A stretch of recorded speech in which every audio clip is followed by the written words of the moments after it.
अंधेरी रात राजगुरु पूरी मंदिर के मुख्य पुजारी अपनी आलीशान सेज पर गहरी नींद में सो रहे हैं। चारों तरफ शांति है। अचानक कमरे का तापमान गिरता है, दिए की लो कांपने लगती है। राजगुरु नींद में बेचैनी से करवट बदलते हैं। उनका चेहरा पसीने से भीग गया है। राजगुरु उठो, तुम्हारी आंखों में नींद है, मेरा हृदय पीड़ा से जल रहा है। भगवान जगन्नाथ अपने विराट दिव्य स्वरूप में प्रकट होते हैं। उनकी बड़ी बड़ी आंखें गुस्से से लाल है। उनके साथ बलभद्र और सुभद्रा भी खड़े हैं, जिनके चेहरे पर गंभीर उदासी है। प्रभु मेरे स्वामी, जे आप है, मुझसे मुझसे क्या भूल हो गई? जगन्नाथ, मैंने ऐसा क्या अपराध कर दिया? तुमने तुम्हारी नाक के नीचे मेरे घर में अधर्म हुआ है। राजगुरु, मेरे सबसे प्रिय भक्तों से एक मेरा मनोहर मेरे ही दरवाजे पर अपमानित होकर भूखा प्यासा बेहोश पड़ा है, और तुम जहाँ चैन की नींद सो रहे हो, तुम्हारी यह आलीशान सेज मेरे भक्त के आंसुओं से भीगी हुई है।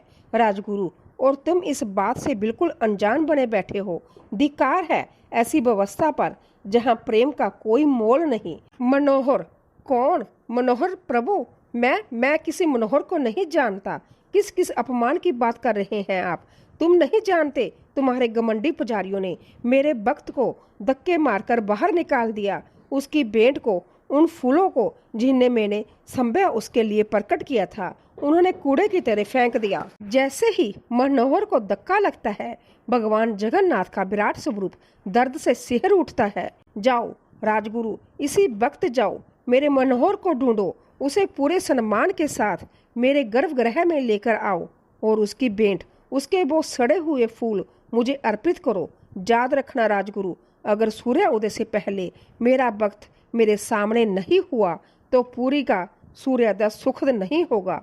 तो चलिए भगवान के इस क्रोध के पीछे छिपे रहस्य को उजागर करते हैं। और हाँ, स्वप्न टूटता है। राजगुरु एक झटके से चीखते हुए उठ बैठते हैं। उनका शरीर कांप रहा है, सांसें तेज चल रही है और वह ठंडे पसीने से तर है। हे महाप्रभु, जे क्या हो गया? सर्वनाश हो गया। कौन है मनोहर?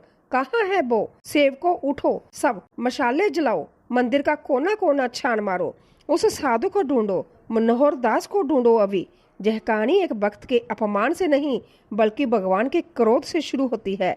एक ऐसी रात जब पुरी के राजा के गुरु राजगुरु को एक असंभव कार्य मिला, एक अनजान साधु को ढूंढना, एक रहस्यमय भेंट को खोजना, और यह सब करना था सुबह होने से पहले।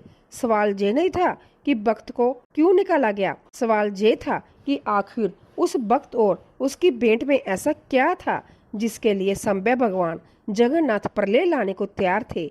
महाप्रभु का अपने भक्त के लिए यह रौद्र रूप और असीम प्रेम देखकर अगर आपके भी रोंगटे खड़े हो गए तो इसी क्षण की शक्ति को महसूस करते हुए कमेंट्स में जय जगन्नाथ जरूर लिखिएगा। आपकी यही श्रद्धा हमें ऐसी दिव्य कहानियाँ आप तक लाने का हौसला देती है। तो इस प्राइस के लिए वीडियो को एक लाइक करना ना भूले। राजगुरु, जिनका चेहरा डर से सफेद पड़ चुका है, खुद इस खोज का नेतृत्व कर रहे हैं।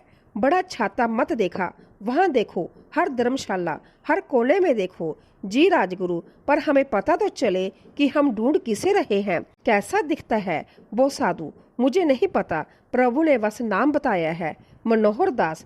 आज दिन में जो भी साधु मंदिर आया था, उन सब के बारे में पता करो। खासकर उन पुजारियों से पूछो जो आज सिंह द्वार पर थे। जल्दी। राजगुरु तेजी से चलते हुए दो पुजारियों के पास पहुंचते हैं। वो दोनों डरे सहमे खड़े हैं। आज दिन में सिंह द्वार पर तुम्हारी ड्यूटी थी। जी राजगुरु, सब ठीक था, सब ठीक था। मुझसे झूठ बोलोगे? अभी अभी महाप्रभु मेरे स्वप्न में आए थे, उनका क्रोध मैंने अपनी आंखों से देखा है। सच बताओ, आज दिन में क्या हुआ था? कौन आया था? राजगुरु, वो एक बूढ़ा सा साधु था, मैला कुचैला सा, उसका नाम मनोहर दास था। दोनों पुजारियों के चेहरे का रंग उड़ जाता है। वो समझ जाते हैं कि वो पकड़े गए। हाँ गुरुदेव, वही नाम था शायद। पर आप उसकी भेंट तो देखते। एक गंदे से गमछे में सड़े हुए बदबूदार फूल लेकर आया था। हम भला वो अपवित्र चीज महाप्रभु को कैसे चढ़ा सकते थे? तो तुमने क्या किया, विस्तार से बताओ। एक एक बात। समय दिन का है, मंदिर में भक्तों की भीड़ है। मनोहर दास, जिनकी आंखों में मीलों की थकान के साथ साथ गहरी आस्था और उम्मीद है, दोनों पुजारियों के पास आते हैं। प्रणाम पंडित जी, मैं मनोहर दास महेंद्र पर्वत से बहुत दूर से चलकर आया हूँ। अपने प्रभु के लिए यह कुछ कमल पुष्प लाया हूँ। कृपा करके इन्हें महाप्रभु के श्री चरणों में अर्पित कर दे। वो अपना पुराना मैला गमछा खोलती है। पुजारी जैसे ही अंदर झांकता है, उसका चेहरा घृणा से भर जाता है। गुरुदेव, आप यकीन मानिए, उसमें से भयानक दुर्गंध आ रही थी। वो फूल नहीं थे, सड़ा हुआ कीचड़ लग रहे थे। मेरा तो दिमाग ही घूम गया। जे क्या बकवास है? तुम्हारी हिम्मत कैसे हुई जे सड़ी हुई चीजें भगवान के पास लाने की? अंधा है क्या तू? जहाँ रोज सोने चांदी के बराबर ताजे फूलों की हजारों मालाएं चढ़ती है। पांडा जी, यह साधारण फूल नहीं है। जय मुझे रास्ते में संभय प्रभु के आशीर्वाद से मिली है। मेरा बाप तो सच्चा है, आप बस इन्हें स्वीकार कर लीजिए। बाप, तेरा बाप इन सड़े हुए फूलों में है और जय गंदा गमछा इसमें लपेट के लाएगा भगवान की भेंट। अरे तेरी भक्ति तो तेरा सबसे बड़ा डोंग है। तुम जैसे लोगों की वजह से ही मंदिर की पवित्रता भंग होती है। चल निकल जहाँ से। गुरुदेव, मुझसे भूल हो गई। क्रोध में मैंने वो मनोहर दास के हाथ से वो पोटली छीन लेता है और उसे जमीन पर फेंक देता है। फिर वह मनोहर दास को जोर से धक्का देता है। बूढ़े मनोहर अपना संतुलन खो देते हैं और जमीन पर गिर पड़ते हैं। मनोहर दास जमीन पर पड़े हैं और उनकी आंखें सड़े फूलों पर टिकी है। उनका चेहरा पूरी तरह से टूट चुका है, जैसे किसी ने उनकी आत्मा ही निकाल ली हो। राजगुरु की आंखें खुली की खुली रह जाती है। उनका चेहरा गुस्से और डर से लाल हो चुका है। मूर्ख, अज्ञानी, घमंडी, तुमने भक्त को नहीं, साक्षात भगवान को ठुकराया है। वो फूल प्रभु ने संभया उसके लिए प्रकट किए थे। कहाँ गिरा है वो? किस दिशा में गया है? उधर बड़ा छाता मठ की तरफ। हमने उन्हें वहीं धक्का दिया था। वो शायद वहीं कहीं होंगे।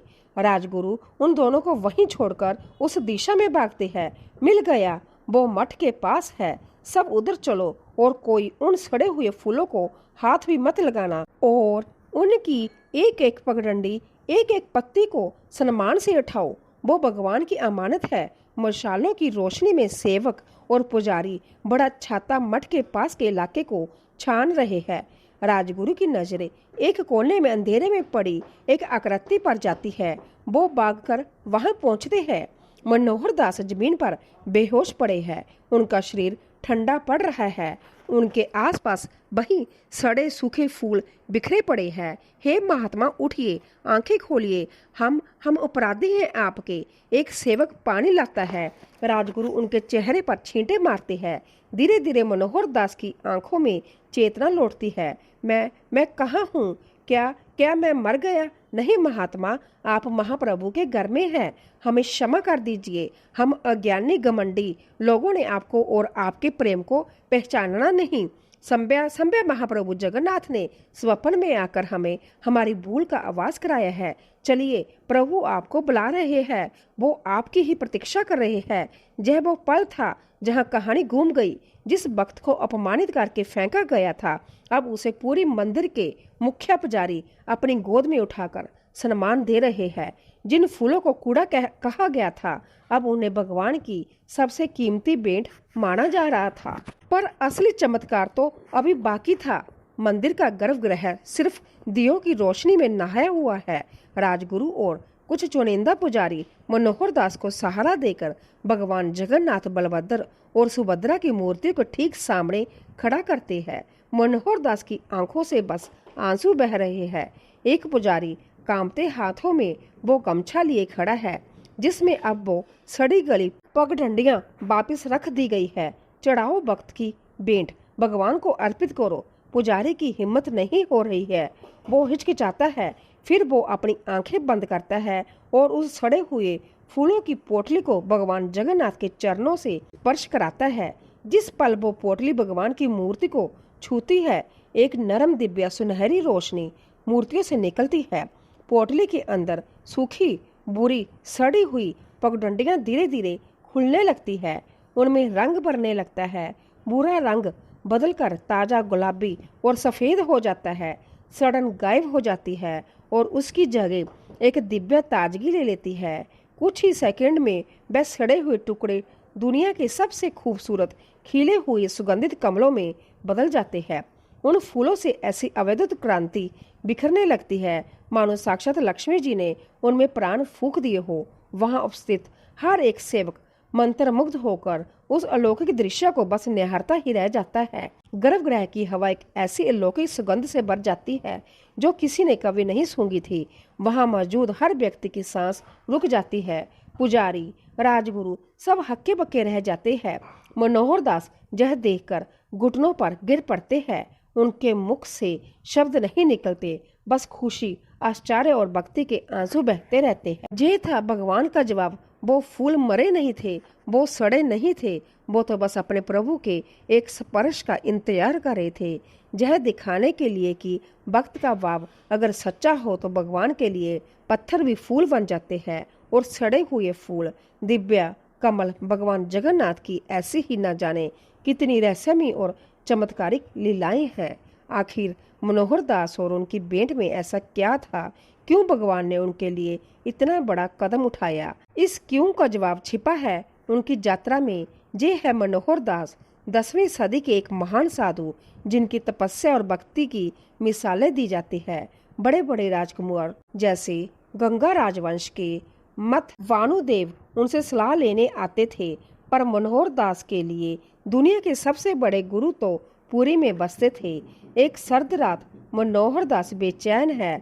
उनकी आंखों के सामने बार बार भगवान जगन्नाथ का चेहरा आ रहा है। अब और नहीं रुका जाता। प्रभु बुला रहे हैं, मुझे जाना ही होगा। यह कोई साधारण इच्छा नहीं है, यह उनकी पुकार है।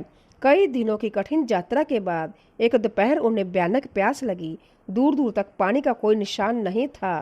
प्रभु थोड़ी शक्ति और दे, बस आप तक पहुंचना है।